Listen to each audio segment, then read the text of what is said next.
une impression de dire mais où est-ce qu'ils sont allés chercher cette victoire avec les tripes, avec le cœur, avec de l'audace. Ils n'ont jamais renoncé, donc ça c'est bien, ça fait du bien pour la confiance, pour le groupe. Être mené 19-3, être mené 29-16 et puis être capable de malgré tout de remporter ce match-là hyper serré.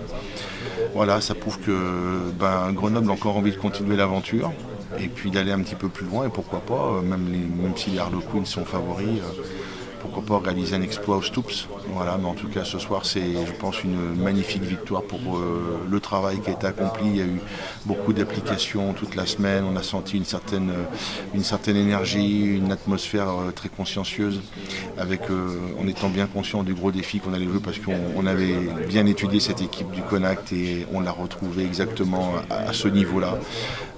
Elle nous a sanctionné d'ailleurs de quelques erreurs défensives individuelles alors que contre une équipe qui joue aussi bien au rugby, il faut être très hermétique, très collectif. On a su rectifier le tir un petit peu mieux en seconde période, mais bon, que ce fut dur, mais voilà. La victoire est là, on oublie toutes les petites erreurs de ce soir, on poursuit notre petite aventure et on va aller à Londres, la tête heureuse, pleine de rêves je pense. Et puis on va essayer de faire un bon match là-bas, jouer un bon rugby. D'abord il y avait beaucoup de calme et beaucoup de sérénité. Les trois essais encaissés en première mi-temps sont des erreurs individuelles de défense. Il y a une mauvaise communication, une montée un petit peu trop rushée. Et puis bien sûr ça crée un décalage. Et après à la course avec des joueurs de la qualité du Connacht en termes de vitesse, c'était quasiment imparable. On a commis les mêmes erreurs quelques semaines auparavant face à Clermont-Ferrand. Nos mots ont été de dire écoutez, on essaie de remettre la main sur le ballon et puis de recoller au score. Arrêtons de nous jeter sur la défense, on sait qu'ils faisaient pas mal de passes et puis on ne peut plus les ballons. Et puis bon, petit à petit, malgré l'essai encaissé en début de deuxième mi-temps, l'équipe est restée solidaire et Jonathan Wisniewski après a fini le travail de sape de tous ses coéquipiers et il nous a sorti. Oui, il a su ce soir en tout cas, il a su remettre l'équipe que l'équipe ne doute jamais. Voilà, il a su remettre l'équipe sur le bon rail, il a fait en sorte d'inscrire ce premier essai en première mi-temps avec ses crochets, de transformer cette transformation incroyable en bord du terrain, en ligne de touche. Même si cette semaine on s'était préparé au tir au but. Sur le mauvais pied. En cas d'égalité sur son mauvais pied, mais elle a été réussie. Et là je peux vous dire que pour son moral personnel, pour lui c'est de tenter le drop. En plus il l'a bien préparé. C'est bien d'arriver à cette maturité là. Et puis ça concrétise aussi tout le travail qu'ont fait ses partenaires pour le mettre dans les conditions idéales. Donc après il termine le boulot. C'est une belle victoire collective. Si je suis content pour le groupe. Oui, et puis je pense qu'il a dû en faire des matchs et des matchs. Même si toujours on se prépare à différents scénarios, mais là, ce qui est bien, c'est que notre équipe, bizarrement, dans ce challenge, elle a encaissé beaucoup de points. Que ce soit face au London-Riche, que ce soit face à Édimbourg, que ce soit face à Agen. On a encaissé beaucoup de points, on a souvent été menés largement et on est quand même revenu à chaque fois, on ne sait pas trop d'où, ni trop comment, mais on a réussi à arracher ces matchs. Et voilà, ce soir c'est encore une illustration, je reprends Édimbourg en phase de poule, ça s'est joué à la 71e minute sur un exploit de Joe Aplomb. Ce soir ça se joue quasiment sur la sirène avec un drop qui libère tout le monde sans avoir jamais lâché.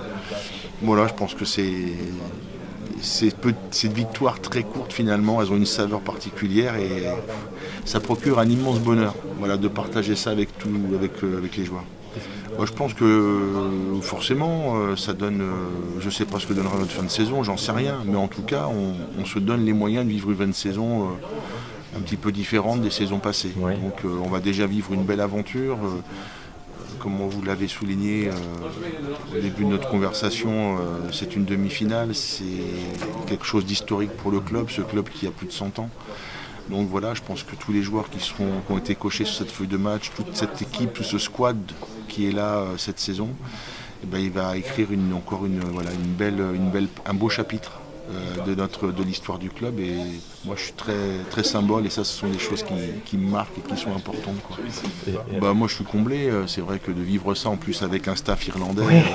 Qui a joué contre Grenoble en 2005, c'est incroyable. En quart de finale aussi. Ouais, et puis même pour eux, quoi. Je suis vraiment heureux pour Bernard, pour Mike, parce que c'était, voilà, ils jouaient un petit peu à domicile. Ils étaient, je pense, assez attendus par tous leurs collègues irlandais. C'est un peu les traîtres, hein, dans leur pays, même si aujourd'hui on est la 5e province irlandaise. Mais bon, je suis très content pour eux dans la préparation, dans la gestion. Il y avait beaucoup de tension ce soir sur leur visage. Ils avaient à cœur de montrer une belle équipe de Grenoble avec un beau jeu, parce que c'était extrêmement regardé en Irlande. Et voilà, cette victoire, ça vient aussi couronner tout leur travail et puis toute la difficulté, parce que cette saison n'a pas été très facile. Et voilà, je suis content pour tout ça. Ouais, je crois qu'il faut tirer... je pense qu'il faut donner une petite note. Moi, je donnerais l'Oscar du meilleur homme au public, et notamment au Mammouth. Voilà, ce club de supporters qui s'est depuis ce matin acharné pour faire du buzz au sein de la ville, distribuer des drapeaux ce matin dans toute la ville. Ils se sont mobilisés pour faire un super tifo, ils ont mis l'ambiance, ils n'ont jamais lâché l'équipe, ils nous ont fait une haie d'honneur fantastique. Et je crois vraiment, pour en avoir parlé un petit peu dans le vestiaire avec les joueurs, que cette haie d'honneur, le fait qu'ils soient très mobilisés, qu'il y ait beaucoup de bruit dans ce stade, ça a certainement été un petit élément supplémentaire pour se sublimer ce soir. Donc merci au Mammouth et à tous les supporters qui sont venus nous soutenir. Il y a plusieurs facteurs. D'abord parce que c'est notre 4e saison en top 14, et quand on est promu, c'est très très difficile à digérer, à jouer en tout cas les 2 tableaux. On a su le faire. L'année dernière, on est passé un petit peu à côté parce qu'on a voulu plutôt jouer la carte top 14, et on s'est aperçu que laisser nos cadres au repos, finalement, les désentraînait plus que... Et cette année, on a dit non, on va essayer de mettre tous nos cadres dans la compo d'équipe. Et puis, quand on a vu le tirage de notre poule, on s'est dit, il y a peut-être un coup à jouer, parce que London Irish, on les avait joués l'année précédente. On savait qu'Agen jouerait avec son équipe espoir, et peut-être qu'avec Édimbourg, on allait se tirer la bourre, et c'est ce qui s'est passé. Donc, on a été chanceux.